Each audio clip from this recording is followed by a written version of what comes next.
Oi, gente, está começando mais um programa Sala de Professor. Nessa sala do ensino médio, recebemos 3 professores de disciplinas diferentes que produzem um trabalho interdisciplinar a partir dos documentários exibidos na TV Escola. E preparem-se, hein? Porque hoje nós vamos ver mais de perto como os padrões podem unir a arte e a matemática.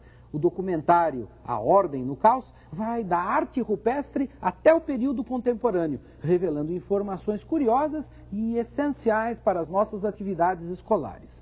Você sabia, por exemplo, que as abelhas sabem como armazenar mel em figuras geométricas muito eficientes? Você sabia que as moléculas são formas geométricas padronizadas, assim como os cristais, que mostram a regularidade da natureza?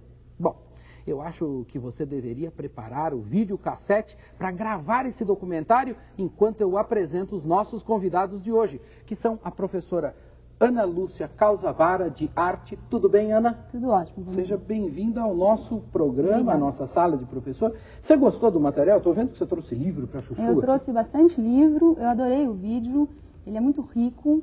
Dentro das artes, ele apresenta desde a arte rupestre, passa pelos mosaicos muçulmanos, arte concreta, arte contemporânea, muita coisa mesmo. Mas a gente precisa escolher um caminho a seguir, né?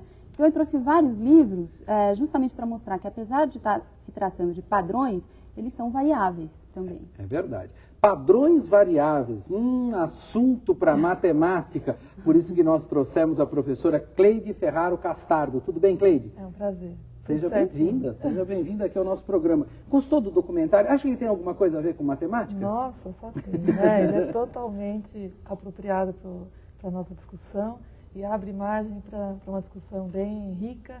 E é muito importante porque a gente pode estar dando um olhar para a matemática mais simples, a gente pode estar vendo a beleza da matemática e pode ver também onde existe a necessidade do rompimento com alguns padrões, inclusive, para poder estar dando origem a novos, né, paradigmas. É verdade. Rompimento de padrões.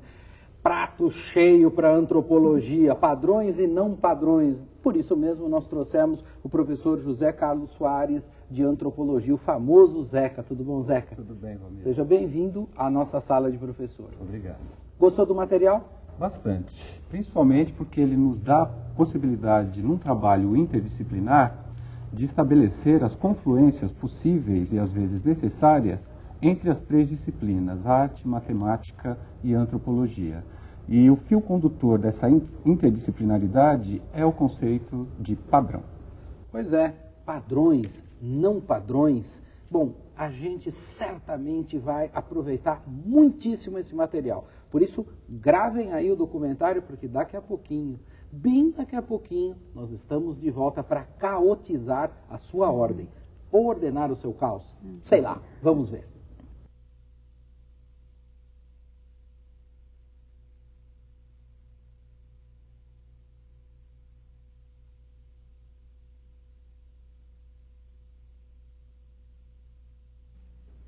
Gente, muitos mitos de origem consideram que o dia vem da noite e a ordem vem do caos.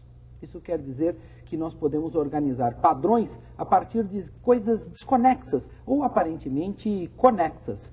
A interdisciplinaridade tem uma certa identidade com essa ideia, né? Disciplinas que não têm a ver, aparentemente, podem se revelar parceiras de trabalho bastante interessantes e desenvolver dentro da escola padrões ou caotizações. Os padrões não são tão evidentes como nós imaginamos, mas vamos ver o que prepararam para nós os convidados de hoje.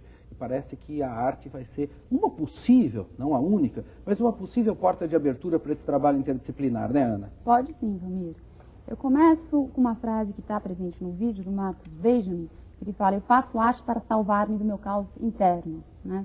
Isso me lembrou imediatamente uma letra do Gil, né, do Gilberto Gil. Meu caminho pelo mundo eu mesmo faço, a Bahia já me deu régua e compasso. E daí eu fui para uma imagem, né, que é muito conhecida, do Deus Pai como arquiteto. Ou seja, ele está segurando justamente um compasso nas suas mãos e está fazendo o mundo, né, organizando aquele caos primeiro. Você trouxe essa imagem? Trouxe essa imagem, ela está aqui, ó. Aliás, é uma imagem tão bonita. Ela é bonita, né? tem um dourado atrás, né? Pois é. Vamos lá. E, além disso, também me remeteu a uma frase de um pintor do século XVII, um chinês, um oriental, que também fala: eu pinto para salvar as coisas do caos onde elas estão inseridas. Então, são todas frases correlatas, que me fizeram lembrar uma da outra. E como justamente a proposta interdisciplinar aqui é trabalhar com essa ideia de ordem, caos, desenvolvimento de padrões, elas me vieram à mente. A partir daí, eu trouxe mais livros também, né, que vão estar desenvolvendo essa ideia visualmente, para o professor ter um arcabouço para estar mostrando para esses alunos, para a gente depois conectá-los com a atividade interdisciplinar que a gente vai estar falando agora. Tá certo. Olha, você sabe que você estava falando, eu estava vendo essa imagem linda aqui, né, desse Deus geômetra, né, desse Deus transformador, e eu me lembrei do Platão, que num dos diálogos, o Timeu, né, ele tem o grande artífice, que é o demiurgo, né? O demiurgo, ele pega a matéria bruta e dá forma, ele informa a matéria, dá forma para ela, dá movimento. E o demiurgo, então, dá uma forma bela e um movimento bom, né? Uma forma bela, o belo e o bom estão presentes e acabam ficando associados. Quer dizer, o demiurgo é o grande organizador do universo. Né? E eu acho que essa imagem do organizador está muito presente também em outras disciplinas, não apenas dentro da arte, não apenas dentro da matemática, dentro da antropologia, né, Zeca? Sim, e a antropologia vê da seguinte maneira essa questão da produção do belo, do valor estético que as coisas assumem a partir de uma organização deste suposto caos. O etnólogo francês Claude Lévi-Strauss diz uma coisa muito interessante, que é exigência comum tanto da arte como da ciência, a organização das coisas. E que essa organização se converte em taxonomia, que por sua vez adquire valor estético. Ou seja, a beleza está permanentemente colocada e os exemplos mais visíveis são os exemplos da produção dos objetos de cotidiano ou de adorno das comunidades ditas primitivas. Tá certo. Quer dizer, é de Adorno, mas não é do filósofo Adorno. Não é o do Teodoro. Tá certo. Agora, você sabe que você estava falando dessa coisa da organização, de uma certa taxonomia, né, que você dizia que aparece no Lévi-Strauss. Eu estava lembrando que a questão da matemática, né, principalmente taxonomicamente falando, né, se revela na questão curricular. Né? O currículo de matemática talvez seja um dos currículos mais centrados nessa questão da organização. Não sei se é assim, mas eu tenho uma impressão de que a matemática muitas vezes assume um papel de tanta ordem que ela acaba fugindo dessas possibilidades de trabalhar o caos, né, Cleide? Sem sombra de dúvida, porque primeiramente o professor de matemática tem uma dificuldade muito grande de sair daquele padrão, justamente. Então, apesar dos currículos já serem mais amplos, que dando possibilidade de ele poder fazer um trabalho mais interdisciplinar, olhar a matemática de outra forma, ele tem muita dificuldade de excluir algum dos conteúdos que ele acha que é pré-requisito para o conteúdo posterior. E nesse caso do caos, então, é mais visível, né? Sem sombra de dúvida, porque o olhar dele vai ser centrado dentro dessa organização pré-estabelecida, já cartesiana, do menor, do mais simples, do mais complexo, e sendo assim vai sempre ter uma necessidade desse precedente ter sido analisado. E daí o professor fica totalmente padronizado, encaixado, preso dentro dessa organização e acaba gerando padrões e que acaba solicitando do próprio aluno que eles sejam repetidos. Um repetidor de padrões, o que e acaba sendo uma coisa mecânica. Até. Exatamente, ele tira a beleza da matemática. Né? E aí, eventualmente, ele mostra o Escher, que aparece, inclusive, no nosso documentário, né, no vídeo. Eu queria... Você trouxe o Escher, né? Eu trouxe, porque no vídeo fala, então tem esse esboço. esboço. Aqui o livro de arte, agora é um tal de passa-livros aqui. Esse esboço do Escher, dos répteis, daí tem um padrão, né, que ele usa, que são 3 simetrias, de ordem 3, de rotação de 120 graus, onde o centro dessa rotação vai ser nos pés, na cabeça, e o motivo que ele vai estar replicando é um réptil, no caso, que muitas vezes, num primeiro olhar, pela organização do entrelaçamento deles, muitas vezes pode nem parecer esse padrão, É né? verdade. Mas é uma relação só de simetrias mesmo. Bastante interessante. Talvez seja conveniente lembrar também um outro antropólogo francês, o Edgar Morin, que diz que hoje em dia, na ciência moderna, a partir do final do século XIX, começo do século XX, não dá mais para pensar a questão da ordem, da observação da ordem, sem pensar na desordem, que muda o paradigma, este paradigma determinista, que coloca de uma determinada maneira e aquela determinada maneira que deve ser seguida. Vai introduzir o indeterminado. O indeterminado. Acho também isso muito evidente, né, no mesmo período, né? E justamente eu trouxe um artista, que é o Jackson Pollock, que trabalha, o foco do trabalho dele é exatamente esse, que está aqui, o indeterminado. Né? É como um chute numa organização pré-estabelecida. Ele trabalha com uma tinta mais viscosa, industrial, que permite justamente ele jogar isso. Ele também passa do plano frontal para o chão. Ele anda sobre a tela, manipula a tela, joga essas tintas, que também tem uma ação independente dele. Mas é um caos programado, mas não pré-programado, né? Pré-estabelecido. Pré-ordenado. Ele tem um controle, digamos, sobre o caos que é aparente, mas ele joga longe, por exemplo, a perspectiva, que aí sim é um sistema pré-determinado. A gente também tem um relativo controle sobre o que acontece, sobre os trabalhos interdisciplinares, sobre o andamento do nosso sala de professor. Por isso mesmo que agora nós vamos ver um pouquinho dessa discussão, né? Quer dizer, os bastidores que produziram um pouco desse aquecimento que nós trouxemos antes propriamente de falarmos dos passos do nosso trabalho interdisciplinar de hoje. Vamos aos nossos bastidores do produto ou do processo de produção desse trabalho.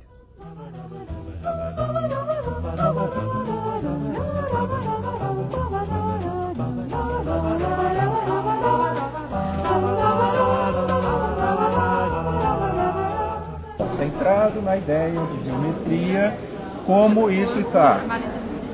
Isso, como está relacionado com a arte, com a matemática, com a antropologia. Como a geometria é interessante na arte, como que ela pode ser trabalhada na antropologia, como que ela pode ser trabalhada na matemática. E como isso está, na verdade, tudo, no primeiro momento, tudo interligado, né? E porque lá no vídeo está onde? Quando está se falando do cara da pedra do homem de Cro-Magnon ou do homem da pedra lascada, que ele criou um sistema numérico de base 5 que era para ele, Que eu acho que a gente pode, uma vez que a gente está falando justamente de um pensamento abstrato que surge a partir da observação, né, a gente pode propor justamente isso, ou seja, incentivar o aluno a encontrar padrões a partir da observação, né, dentro do habitat dele, onde ele está. Se for um ambiente urbano, vai ser naturalmente uma observação a partir daí, né, centrada mais em elementos urbanos. Qual é o objetivo? Então, é preparar o aluno para que ele amplie as possibilidades de leitura do que é a sua vida no meio em que ele se encontra inserido. E aí, assim, fazer a visão do mundo. Isso, porque assim, quando eu fazia matemática no ginásio, às vezes me vinha uma questão na cabeça, que eu acho que vai na cabeça de muita gente, principalmente daqueles que vão optar depois pelas ciências humanas. Que é assim, matemática serve para quê? Então, resgatar esse sentido de que ela tem uma utilidade que não é só para você se dar bem na vida e virar um profissional. De que ela tem uma fundamentação que é também estética. Dos padrões da beleza. Da mesma forma que no vídeo também me chamou a atenção, isso, porque foi um cientista, uma formação de um cientista falando da beleza, isso, da fórmula matemática, né? Aí você estava concentrado. Eu estava até prestando atenção, né? Eu acho que a partir dessa ideia nossa, né, de propor uma atividade que seja a partir da observação e justamente ser capaz de perceber esses padrões a partir dela, eu acho que a gente podia avançar até um pouco além, assim, pensar numa atividade dentro da arte, por exemplo, né? O que dá para se fazer a partir disso? Podia mostrar o trabalho de um outro cara que tem um trabalho mais orgânico a partir da natureza, mas também fala de uma coisa serial, de um padrão que se cria, para perceber que há possibilidades visuais mesmo, sim, que vai trabalhar também com a geometria visualmente, porque a geometria é muito espacial, né, visual, mas vai propostas, caminhos, assim, como que se pode encaminhar isso? É um barato, né, gente? A gente fica olhando esse processo do fazer o trabalho interdisciplinar e percebe como a gente transpira nele, né? A gente fica em cima disso. Tem gente que diz que vai mandar a conta de telefone aqui para a produção do programa, porque eles ficam ligando um para os outros, ficam mandando e-mail e tal. Então dá bastante trabalho. Agora, eu gostaria de saber como é que a gente constrói esse trabalho interdisciplinar, porque parece que ali na reunião ele ainda não tinha se constituído, né? Assim, ele estava andando, a gente percebe que estava andando a passos largos, mas ainda faltava uma coisinha. Zeca, você que vai dar o pontapé inicial? Sem dúvida, a reunião que a gente fez, em que nós três nos reunimos, a gente apontou caminhos para um trabalho interdisciplinar. E a proposta que a gente tirou, então, nos contatos seguintes, foi a de propor que os professores envolvidos com seus alunos, eles levem seus alunos para passear no entorno da escola em que eles se encontram, para procurar perceber a partir dali que padrões podem ser observados se é um espaço urbano. Então, as ruas, como elas estão organizadas, o paralelepípedo, os postes de iluminação e de fiação elétrica, os prédios, as casas com suas janelas, com as suas portas. Quer dizer, entra muito de arte e da própria matemática também, né? Ele está falando tudo de geometria, né? Então você já está falando das figuras geométricas que se encontram na natureza. Sim, né? e do padrão que isto possibilita ser observado. E esses alunos, eles podem estar munidos ou de câmeras fotográficas, ou de câmeras de filmagens, ou com um caderno, lápis, papel, lápis. Tudo que tiver à mão, caneta, bique, vale, tudo. Para registrar e perceber esses padrões, porque às vezes não estão tão evidentes. Porque o que está em jogo ali é poder perceber que o princípio de ordem no universo nos permite classificar e perceber de um ponto de vista que não seja estritamente o da nossa disciplina, mas que esse ponto de vista ele pode ser expandido para uma percepção que possa ser estética também.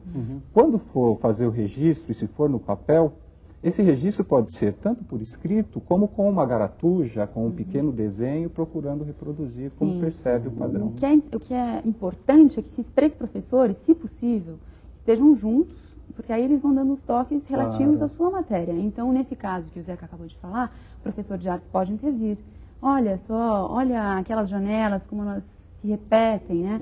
Vamos tentar, qual é o melhor modo de registrar isso? Você pode registrar isso tudo numa folha, para ideia de uma sequência, ou não, pode trabalhar com uma fachada, depois um outro desenho, uma outra, que tem um aspecto um pouco diferente da primeira. A professora de matemática pode perceber a matemática, que não é tão, digamos, evidente no primeiro olhar, né? Mas, por exemplo, na disposição dos postes, ou do próprio paralelepípedo, que são figuras geométricas, né?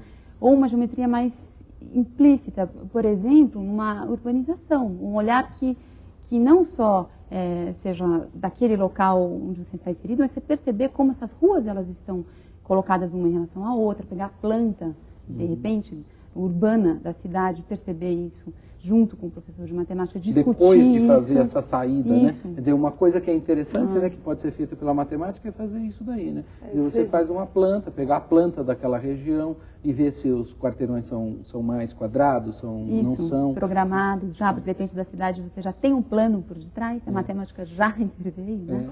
Outros casos não. Né? Mas lembrando também, desculpem, que este espaço de observação, ele contém o elemento humano. Então, observar o elemento humano, a maneira como ele se comporta, a maneira que ele se veste. Padrões sociais também. Padrões sociais, de como ele se movimenta. Essas estruturas também podem ser tridimensionais, Cleide, como, por exemplo, quadrado, prismas, etc. Porque nas cidades tem muito isso, não tem? A gente pode estar pensando nessa planificação tridimensional, porque agora a gente está falando só do ambiente urbano.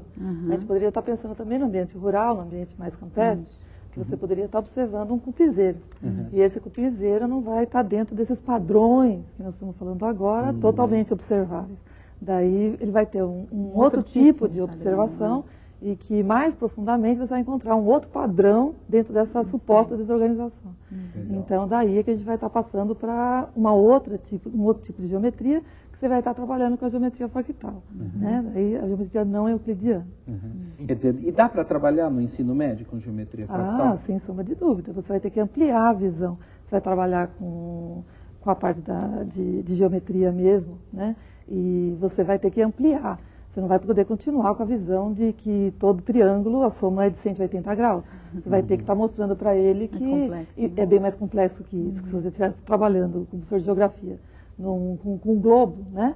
Daí você vai ver que aqueles triângulos, se você fazer uma triangulação sobre o globo terrestre, você vai encontrar uma medida superior a 180 graus. Então você vai ter que sair desse padrão tão estipulado e ampliar essa visão para o aluno.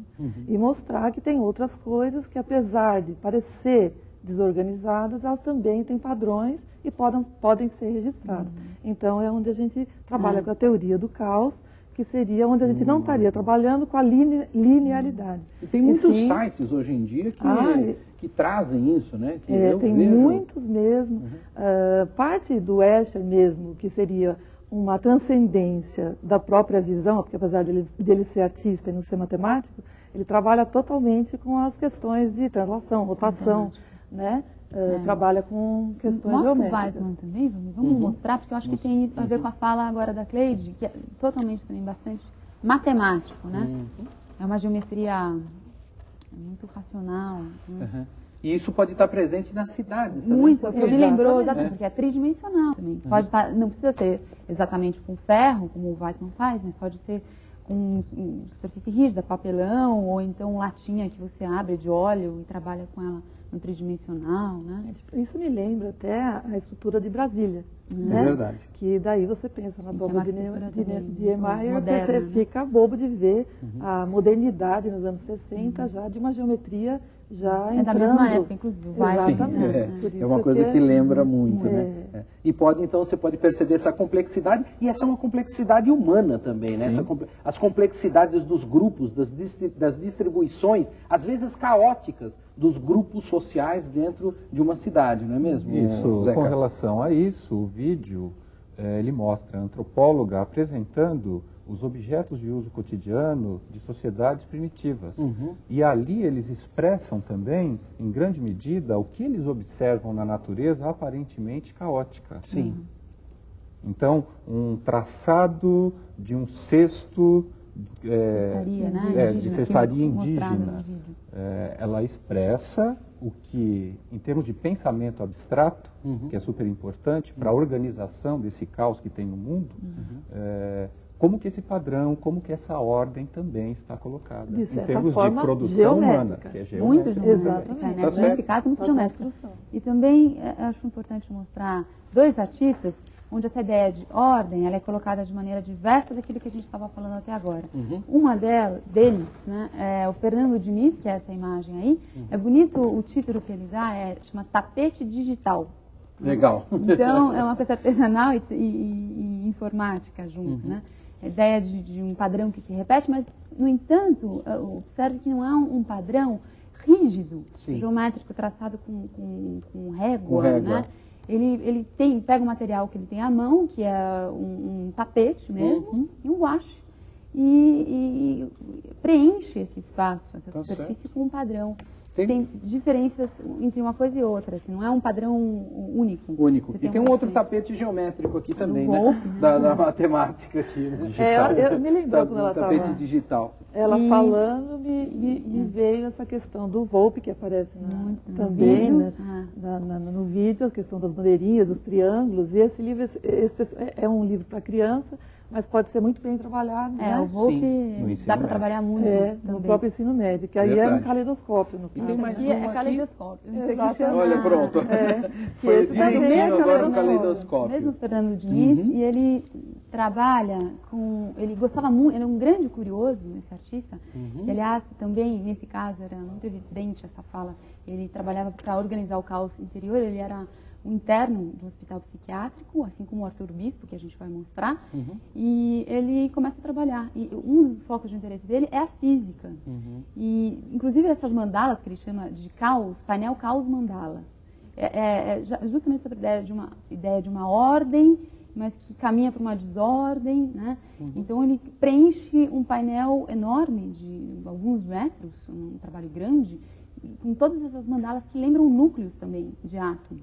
Quer dizer, tudo isso aparece nas cidades. Quer dizer, são obras que estão muitas vezes presentes na cidade. Às vezes não são obras presentes nas cidades, mas elas estão implícitas. É mais ou menos como uma ordem que está por trás do caos. É mais ou menos aqueles padrões que aparecem atrás de uma não padronização. Exato. É a mesma coisa que acontece na natureza, quando a gente olha uma árvore e a gente vai ver depois a distribuição das folhas, das folhinhas das árvores, e a gente vê que ali existe uma padronização naquele todo aparentemente caótico. É muito bonito, a gente poderia ter outros professores trabalhando conosco. A gente pediu para o professor Atos Lucas Júnior, filho, fazer uma pequena intervenção.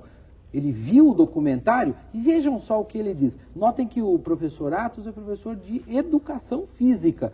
Ele poderia estar presente num trabalho de caos e ordem, ou de ordem e caos? Vejam se não poderia.